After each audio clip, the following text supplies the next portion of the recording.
Test 2.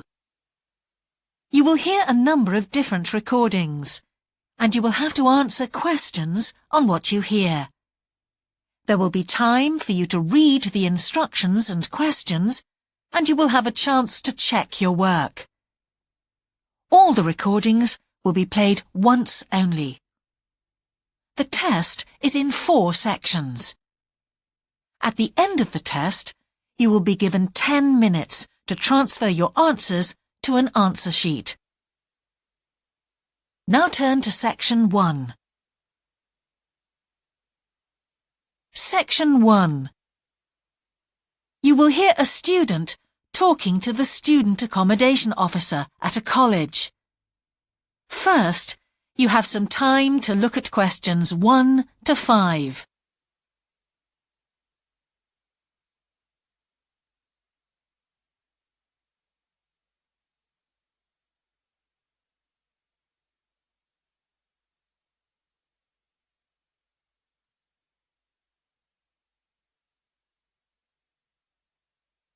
Now we shall begin. You should answer the questions as you listen, because you will not hear the recording a second time. Listen carefully and answer questions 1 to 5. Good morning. Can I help you? Yes, I've just been accepted on a course at the university, and I'd like to try and arrange accommodation in the Hall of Residence. Yes, certainly. Please sit down. What I'll do is fill in a form with you to find out a little more about your preferences and so forth. Thank you. So, first of all, can I take your name? It's Anu Bhatt. Could you spell your name, please? Yes, ANUBHATT. Thanks. And could I ask your date of birth? The 31st of March, 1972. Thank you. And where are you from? India. Oh, right. And, what will you be studying? I'm doing a course in nursing. Right, thank you. And how long would you want to stay in Hall, do you think? Well, it'll take 3 years, but I'd only like to stay in Hall for 2. I'd like to think about living outside for the 3rd year. Fine. And what did you have in mind for catering? Do you want to cook for yourself, or have all your meals provided? That's full board. Is there something in between? Yes, you can just have evening meal provided, which is half board. That's what I'd prefer. Yes, a lot of students opt for that. Now, with that in mind, do you have any special diet, anything we should know about? Yes, I don't take red meat. No red meat. Before you hear the rest of the conversation, you have some time to look at questions 6 to 10.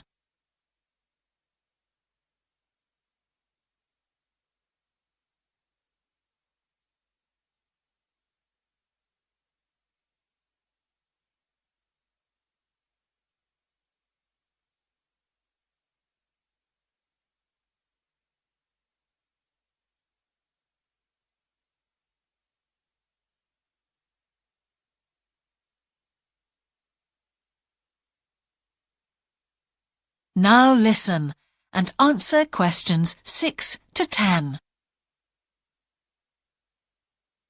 Now, thinking about the room itself, we have a number of options. You can have a single study bedroom, or you can have a shared one. These are both what we call simple rooms. The other alternative is to opt for a single bedsit, which actually has more space and better facilities. There's about £20 a week difference between them.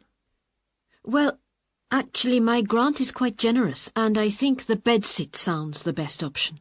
Lovely. I'll put you down for that, and we'll see what availability is like. Now, can I ask some other personal details which we like to have on record? Yes, of course. I wonder if you could let us know what your interests are. This might help us get a closer match for placing you in a particular hall. Well, I love the theatre. Right.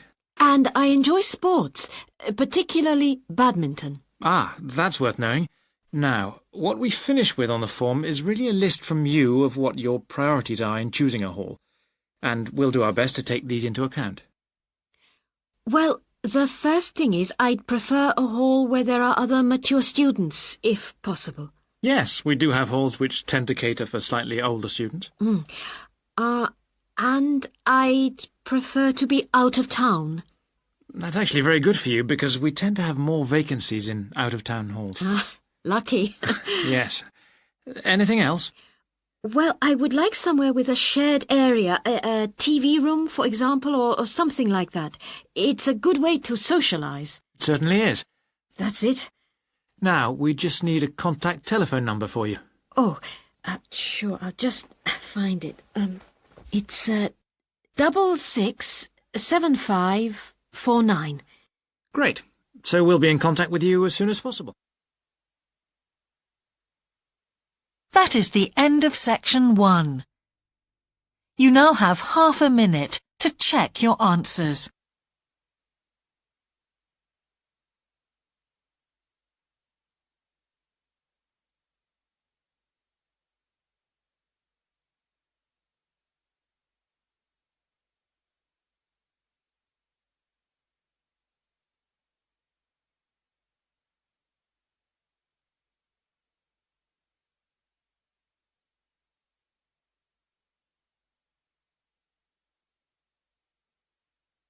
Now turn to section 2.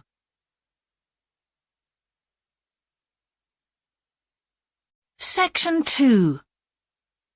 You will hear a man giving a talk to new members of a wildlife club in the south of England. First, you have some time to look at questions 11 to 13.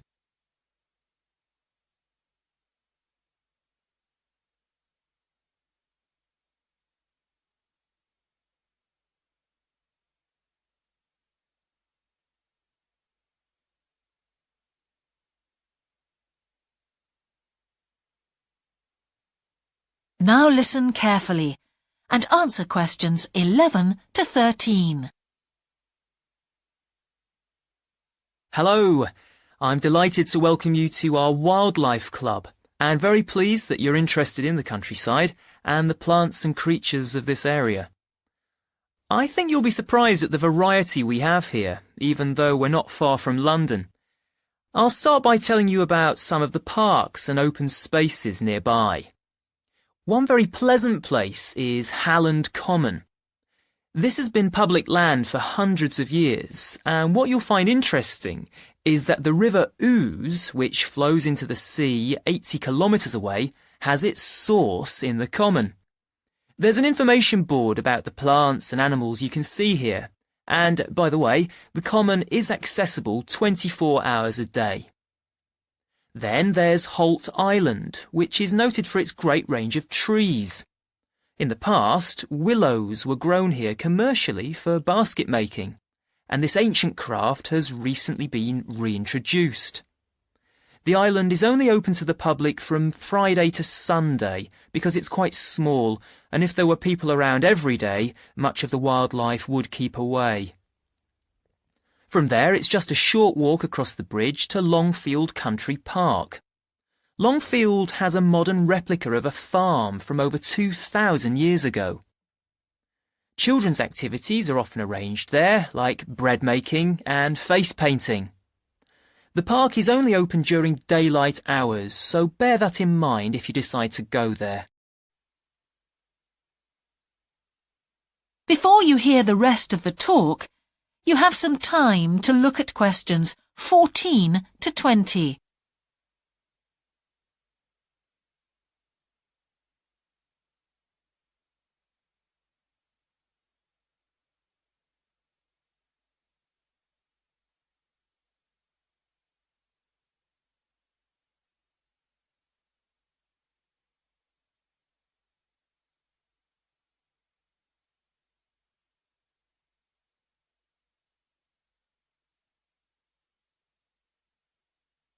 Now listen and answer questions 14 to 20. Longfield Park has a programme of activities throughout the year, and to give you a sample, this is what's happening in the next few days. On Monday, you can learn about herbs and how they've been used over the centuries. You'll start with a tour of our herb garden, practice the technique of using them as colour dyes for cloth, and listen to an illustrated talk about their use in cooking and medicine. Then on Wednesday, you can join local experts to discover the variety of insects and birds that appear in the evening. We keep to a small number of people in the group, so if you want to go, you'll need to phone the park ranger a few days ahead.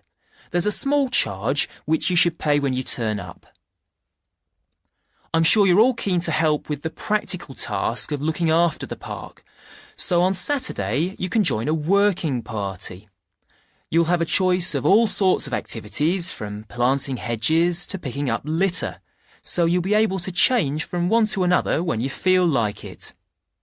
The rangers will be hard at work all day, but do come and join in, even for just a short while. One thing, though, is to make sure you're wearing something that you don't mind getting dirty or torn. And finally, I'd like to tell you about our new wildlife area, Hinchingbrook Park, which will be opened to the public next month. This slide doesn't really indicate how big it is, but anyway, you can see the 2 gates into the park and the main paths. As you can see, there's a lake in the northwest of the park, with a bird hide to the west of it at the end of a path, so it'll be a nice, quiet place for watching the birds on the lake. Fairly close to where refreshments are available, there's a dog walking area in the southern part of the park, leading off from the path. And if you just want to sit and relax, you can go to the flower garden. That's the circular area on the map, surrounded by paths. And finally, there's a wooded area in the western section of the park, between 2 paths. OK, that's enough from me, so let's get on and have a look. That is the end of section 2. You now have half a minute to check your answers.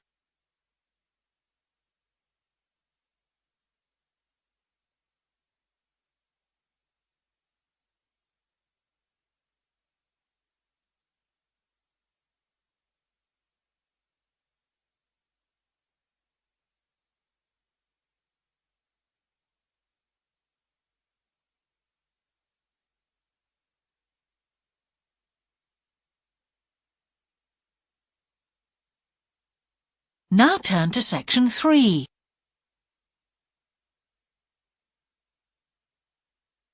Section 3. You will hear the Director of Studies in an English Language Centre and a student representative talking about their Self-Access Centre. First, you have some time to look at questions 21 to 24.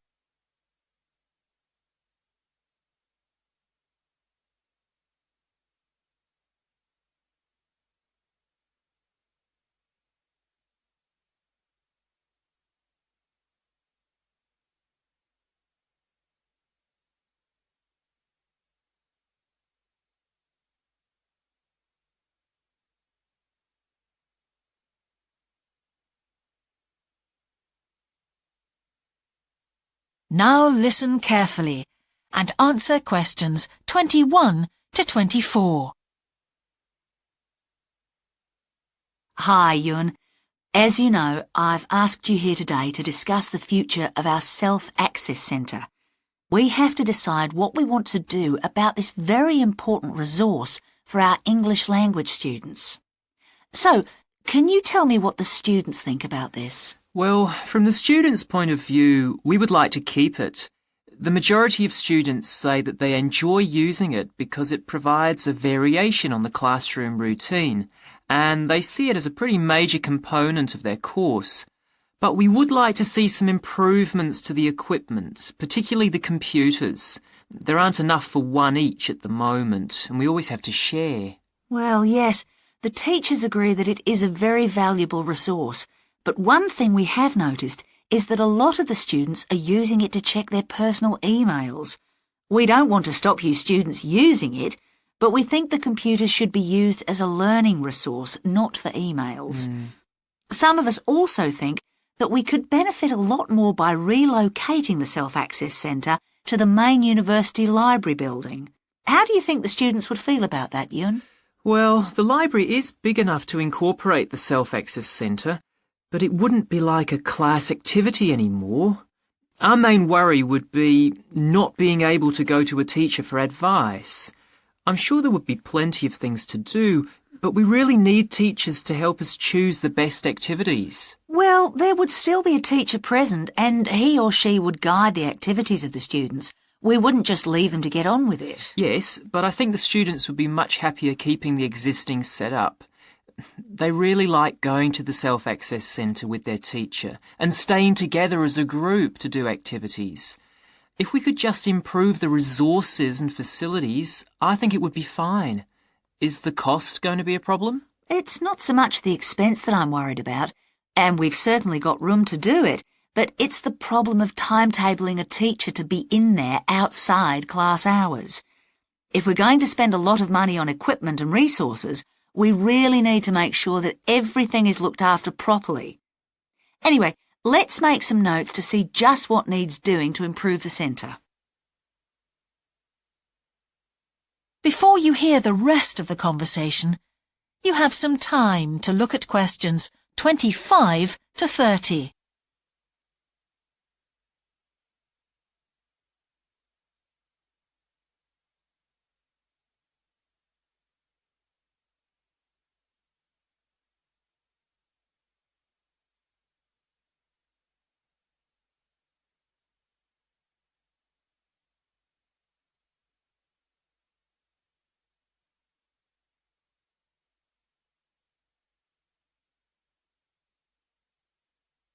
Now listen and answer questions 25 to 30.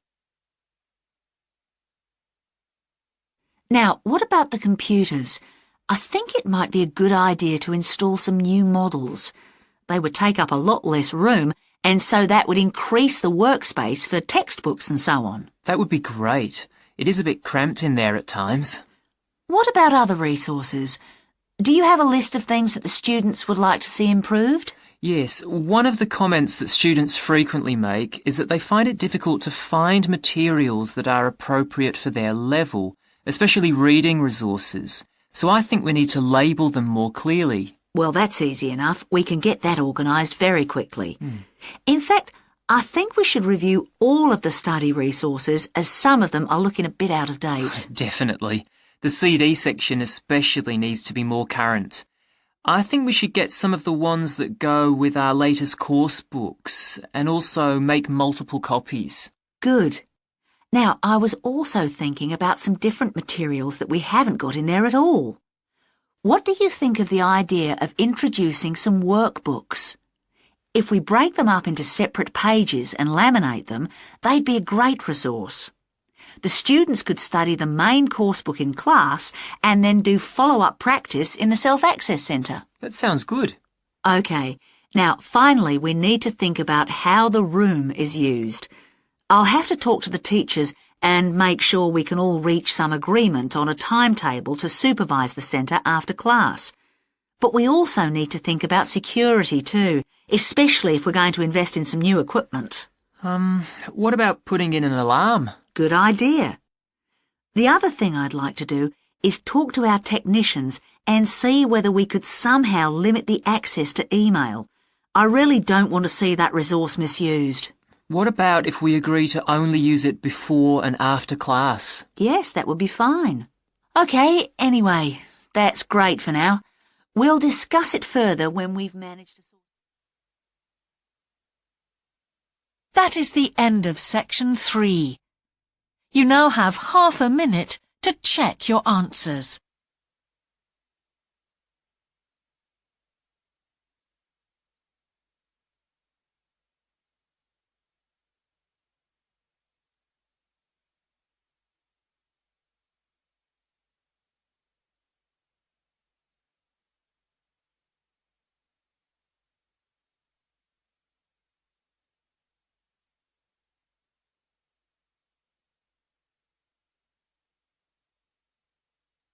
Now turn to section 4.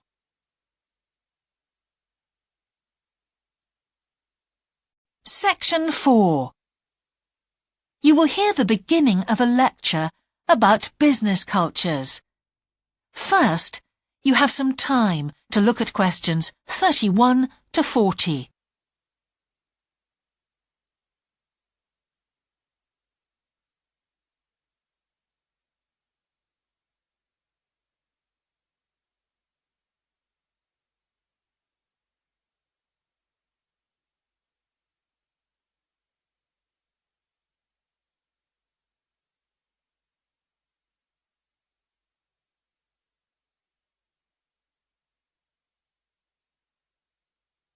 Now listen carefully and answer questions 31 to 40. Good morning, everyone. Now, whether you're going to university to study business or some other subject, many of you will eventually end up working for a company of some kind. Now, when you first start working somewhere, you will realize that the organization you've joined has certain characteristics. And we often refer to these social characteristics as the culture of the organization. This includes its unwritten ideas, beliefs, values, and things like that. One well-known writer has classified company cultures by identifying 4 major types. The first type is called the power culture, and it's usually found in small organizations. It's the type of culture that needs a central source of power to be effective. And because control is in the hands of just 1 or 2 people, there aren't many rules or procedures. Another characteristic is that communication usually takes the form of conversations rather than, say, formal meetings or written memos. Now, one of the benefits of this culture is that the organization has the ability to act quickly. So it responds well to threat or danger on the one hand, and opportunity on the other. But on the negative side, this type of organization doesn't always act effectively, because it depends too much on 1 or 2 people at the top, and when these people make poor decisions, there's no one else who can influence them. And the kind of person who does well in this type of business culture is one who is happy to take risks, and for whom job security is a low priority. The next type is known as role culture. That's R-O-L-E, not R-O-double-L, by the way. And this type is usually found in large companies, which have lots of different levels in them. These organizations usually have separate departments that specialize in things like finance or sales or maintenance or whatever. Each one is coordinated at the top by a small group of senior managers, and typically everyone's job is controlled by sets of rules and procedures. For example, there are specific job descriptions, rules for discipline, and so on. What are the benefits of this kind of culture? Well, firstly, because it's found in large organizations, its fixed costs, or overheads as they're known, are low in relation to its output or what it produces. In other words, it can achieve economies of scale. And secondly, it is particularly successful in business markets where technical expertise is important. On the other hand, this culture is often very slow to recognize the need for change, and even slower to react. What kind of person does this type of culture suit? Well, it suits employees who value security and who don't particularly want to have responsibility.